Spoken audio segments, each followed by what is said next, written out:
C program के पहले spoken tutorial में आपका स्वागत है। इस ट्यूटोरियल में हम सीखेंगे कि एक सामान्य सी प्रोग्राम कैसे लिखें, इसे कंपाइल कैसे करें, इसे निष्पादित कैसे करें। हम कुछ सामान्य एरर्स और उनके समाधानों को भी समझाएंगे। इस ट्यूटोरियल को रिकॉर्ड करने के लिए मैं उबुंटू ऑपरेटिंग सिस्टम वर्जन 1110 और उबुंटू पर जीसीसी कंपाइलर वर्जन 461 का उपयोग कर रहा हूँ। इस ट्यूटोरियल का अभ्यास करने के लिए आपको उबुंटू ऑपरेटिंग सिस्टम और एडिटर के बारे में जानकारी होनी चाहिए। विम और gedit कुछ एडिटर हैं। मैं इस ट्यूटोरियल में gedit का उपयोग करूंगा। इस प्रकार के अन्य ट्यूटोरियल्स के लिए कृपया हमारी वेबसाइट पर जाएं, जो नीचे दर्शाई गई है। मैं आपको बताता हूं कि एक उदाहरण के माध्यम से सी प्रोग्राम कैसे लिखें। अपने कीबोर्ड पर Ctrl, Alt और ट कीज एक साथ दबाकर टर्मिनल विंडो खोलें। अब टेक्स्ट एडिटर खोलें, अतः प्रॉम्प्ट पर टाइप करें gedit space talk dot C space ampersand sign. हम प्रॉम्प्ट को मुक्त करने के लिए एम्परसैंड का उपयोग करते हैं। कृपया ध्यान दें कि सभी सी फाइल्स में एक्सटेंशन .c होगा। अब एंटर दबाएँ। टेक्स्ट एडिटर खुल गया है। अब प्रोग्राम लिखना शुरू करें। टाइप करें space my first C program. यहाँ लाइन को कमेंट करने के लिए डबल स्लैश का इस्तेमाल किया गया है। कमेंट्स का उपयोग प्रोग्राम के प्रवाह को समझाने के लिए किया जाता है। यह प्रलेखन के लिए उपयोगी है। यह हमें प्रोग्राम के बारे में जानकारी देता है। डबल स्लैश को सिंगल लाइन कमेंट भी कहा जाता है। अब एंटर दबाएँ। टाइप करें #include space opening bracket closing bracket. हमेशा ब्रैकेट को पहले पूर्ण करना और फिर इसके अंदर लिखना शुरू करना एक अच्छा अभ्यास है। अब ब्रैकेट के भीतर टाइप करें stdio.h। stdio.h एक हेडर फाइल है। जब कोई program standard input output functions का उपयोग करता है, तो इसमें यह हेडर फाइल अवश्य होनी चाहिए। अब एंटर दबाएँ। टाइप करें int space main opening bracket closing bracket. Main एक विशेष फंक्शन है। यह व्यक्त करता है कि प्रोग्राम का एग्जीक्यूशन इस लाइन से शुरू होता है। ओपनिंग ब्रैकेट और क्लोजिंग ब्रैकेट को पैरेंथेसिस कहा जाता है।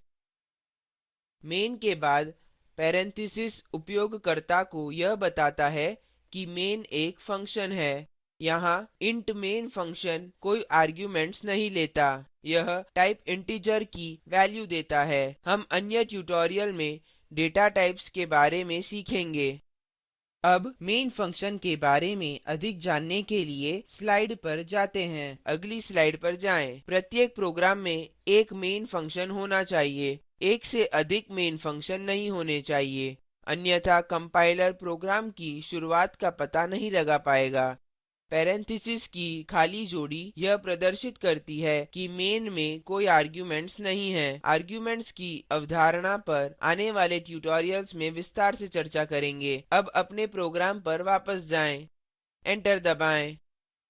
ओपनिंग कर्ली ब्रैकेट टाइप करें। Opening curly bracket main function की शुरुआत को प्रदर्शित करता है। फिर क्लोजिंग कर्ली ब्रैकेट टाइप करें।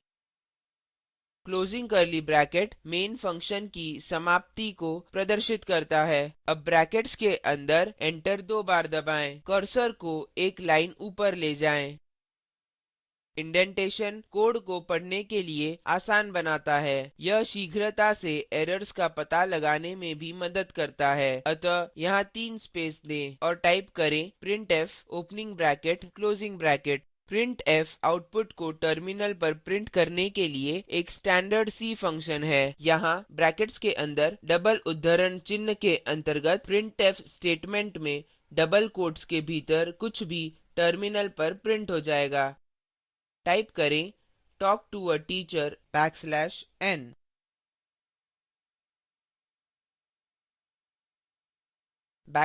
\n नई लाइन को प्रदर्शित करता है परिणाम स्वरूप printf फंक्शन के एग्जीक्यूशन के बाद कर्सर नई लाइन पर चला जाता है प्रत्येक C स्टेटमेंट को एक सेमीकोलन से समाप्त होना चाहिए इसलिए इसे इस लाइन के अंत में टाइप करें सेमीकोलन एक स्टेटमेंट टर्मिनेटर के रूप में कार्य करता है अब एंटर दबाएं और यहाँ 3 स्पेस दें और टाइप करें रिटर्न स्पेस 0 और सेमीकोलन यह स्टेटमेंट इंटीजर 0 देता है इस फंक्शन के उत्तर में एक इंटीजर प्राप्त होना चाहिए क्योंकि फंक्शन प्रकार int है रिटर्न स्टेटमेंट एक्जीक्यूटेबल स्टेटमेंट्स की समाप्ति को प्रदर्शित करता है हम अन्य ट्यूटोरियल में रिटर्न हुए वैल्यू के बारे में और अधिक सीखेंगे अब फाइल को सेव करने के लिए सेव बटन पर क्लिक करें फाइल्स को लगातार सेव करते रहना एक अच्छी आदत है यह आपको अचानक होने वाले पावर कट से बचाएगा यदि एप्लीकेशंस क्रैश होते हैं तो यह उपयोगी होगा अब प्रोग्राम को कंपाइल करें टर्मिनल पर वापस जाएं टाइप करें gcc space talk.c space -o space myoutput gcc एक कंपाइलर है talk.c हमारा फाइल नेम है -o myoutput से पता चलता है कि एक्जीक्यूटेबल फाइल myoutput में जाना चाहिए अब एंटर दबाएं हम देखते हैं कि प्रोग्राम कंपाइल हो गया है ls स्पेस -lrt टाइप करके हम देख सकते हैं कि myoutput बनाई जाने वाली अंतिम फाइल है प्रोग्राम को निष्पादित करने के लिए टाइप करें /myoutput और एंटर दबाएं यहाँ output talk to a teacher के रूप में प्रदर्शित होता है जैसा मैंने पहले कहा रिटर्न निष्पादित किया जाने वाला अंतिम स्टेटमेंट है इस प्रकार रिटर्न स्टेटमेंट के बाद कुछ भी निष्पादित नहीं किया जाएगा अब इसका प्रयास करें अपने प्रोग्राम पर वापस जाएं रिटर्न स्टेटमेंट के बाद एक और printf स्टेटमेंट शामिल करें स्पेस दें टाइप करें printf opening bracket closing bracket bracket के अंदर डबल कोट्स में टाइप करें वेलकम \n और अंत में एक सेमीकोलन टाइप करें अब सेव पर क्लिक करें अब कंपाइल और निष्पादित करें अपने टर्मिनल पर वापस आएं आप अप एरो की का उपयोग करके पूर्व में प्रविष्ट किए गए कमांड्स को दोहरा सकते हैं यही मैंने भी अभी किया हम देखते हैं कि दूसरा स्टेटमेंट वेलकम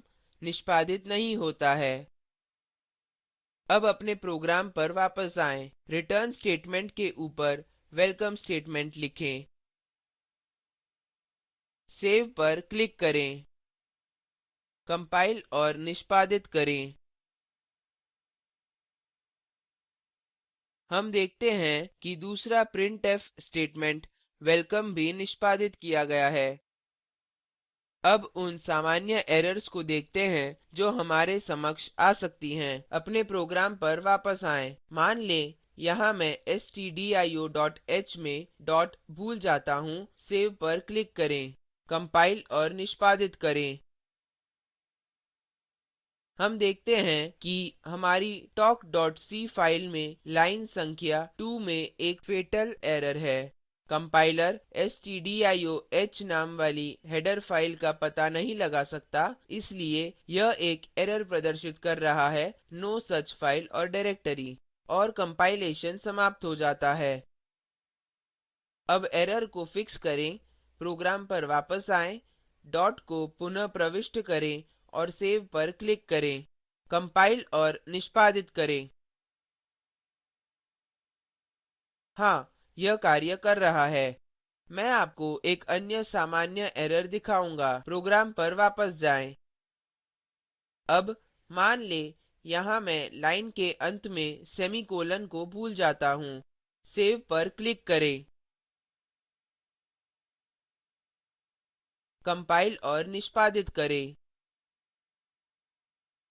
हम देखते हैं कि हमारी talk.c फाइल में लाइन संख्या 6 में एक एरर है यह है expected semicolon before printf अपने प्रोग्राम पर वापस आएं जैसा कि मैंने पहले कहा कि सेमीकोलन स्टेटमेंट टर्मिनेटर के रूप में कार्य करता है अतः यह लाइन 5 के अंत में और लाइन 6 की शुरुआत में इसे खोजेगा यह लाइन 6 है यह अंतिम स्थान है जहां आप सेमीकोलन लगा सकते हैं याद करें कि कंपाइलर लाइन 6 पर भी एरर मैसेज देता है देखते हैं कि क्या होता है यदि हम यहाँ सेमीकोलन लगाते हैं सेव पर क्लिक करें कंपाइल और निष्पादित करें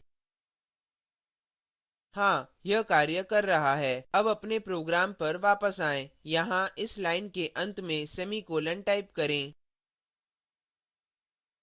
क्योंकि लाइन के अंत में सेमीकोलन टाइप करना एक निर्धारित प्रक्रिया है अब सेव पर क्लिक करें कंपाइल और निष्पादित करें हाँ यह कार्य कर रहा है अब अपनी स्लाइड्स पर वापस जाएं एक नियत कार्य के रूप में welcome to the world of C print करने के लिए एक प्रोग्राम लिखें देखें क्या होता है यदि printf स्टेटमेंट में n शामिल नहीं है यह हमें इस ट्यूटोरियल की समाप्ति पर लाता है नीचे दिए गए लिंक पर उपलब्ध वीडियो देखें यह स्पोकन ट्यूटोरियल प्रोजेक्ट को सारांशित करता है यदि आपके पास अच्छी बैंडविड्थ नहीं है तो आप इसे डाउनलोड करके भी देख सकते हैं spoken tutorial project team spoken tutorials का उपयोग करके कार्यशालाओं का आयोजन करती है उनको प्रमाण पत्र भी देते हैं जो ऑनलाइन टेस्ट पास करते हैं अधिक जानकारी के लिए कृपया contact@spoken-tutorial.org पर लिखें spoken tutorial project talk to a teacher project का हिस्सा है यह भारत सरकार के MHRD के ICT के माध्यम से राष्ट्रीय साक्षरता मिशन द्वारा समर्थित है इस मिशन पर अधिक जानकारी नीचे दिए गए लिंक पर उपलब्ध है